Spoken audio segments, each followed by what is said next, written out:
ก็จอดได้อยู่ทำไมคนไม่จอดข้างบนวะ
จอดนั่งตรงไหนครับแผนเปล่าไปได้อะ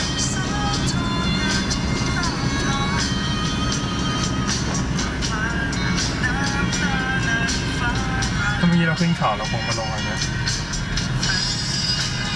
อุ้ยทางสวยดีว่ะเลยขึ้นปะล่ะขึ้นไงอะ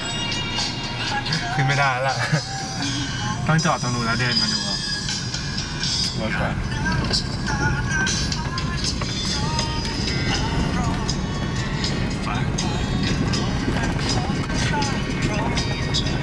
ไปดูใบไม้ร่วงไม่เห็นมีใบไม้ร่วงนี่อยากเต็มเลยด้วยมันน่าจะแบบเกิดถนนอุ้ยเขาว่าน้ำตกทันตะเถนแบบที่เราเคยไปถนนมันต้องแบบเต็มไปด้วยอะไรแบบที่ไหนเราเคยไปอ่ะที่ไหนวะตกก็ที่มันไม่ค่อยมีน้ำอ่ะที่เดินแบบไกด์เวอร์อ่ะแล้วพรุ่งนี้ไปวันพฤหัสไปจะมีน้ำเหรอก็ไม่ไปนะแต่ไปนครนายกอะยังไงถ้าสมมติไปนะเชื่อป่ะเดี๋ยวได้ไปพัทยาเพราะมันใกล้พัทยาชั่วโมง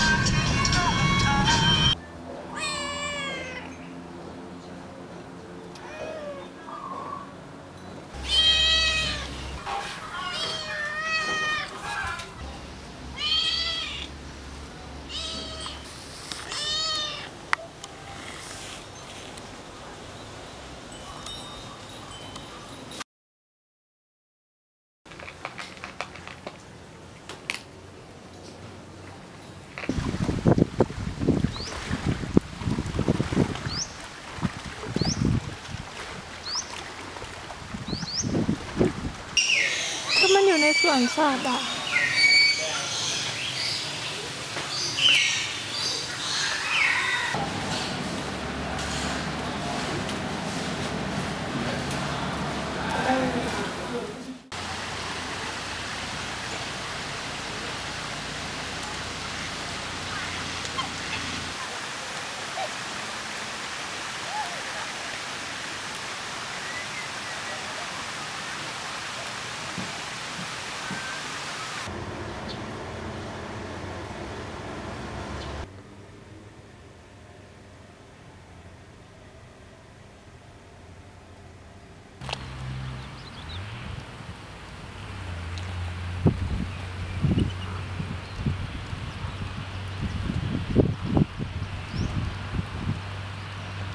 สมบูร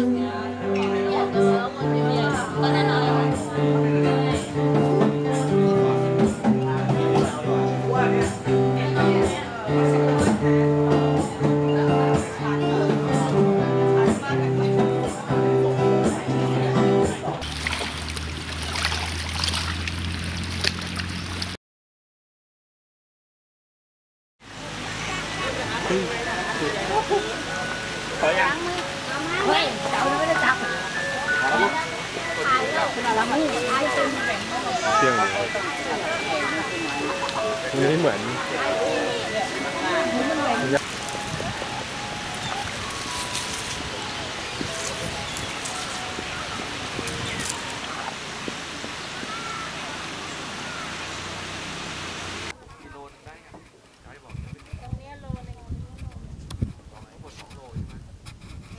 หมด3 โลครับถ้าเราเดินวนรอบเลย3 โลนะกลับไปที่จุดก็คือว่าถ้ากลับไปทางนี้ก็ประมาณ2 โลคือมา1 โลกลับ1 โลแล้วถ้าไปทางปกติที่เขาไปกันที่ก็จนถึงทางออกก็คือ3 โลนะครับ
คุณได้ท่าแต่งปะไม่ก็จะไปน้ำตกแต่งแล้ววะแต่งเหอะอยากเห็นแต่งไปเดี๋ยวก็ลงน้ำเดี๋ยวไม่ลงอยู่แล้วถ้าไปอ่ะอาจจะไม่ได้ไปน้ำตกไงเราจะไปพัทยาบอกมาเลยดีกว่าจะไปพัทยา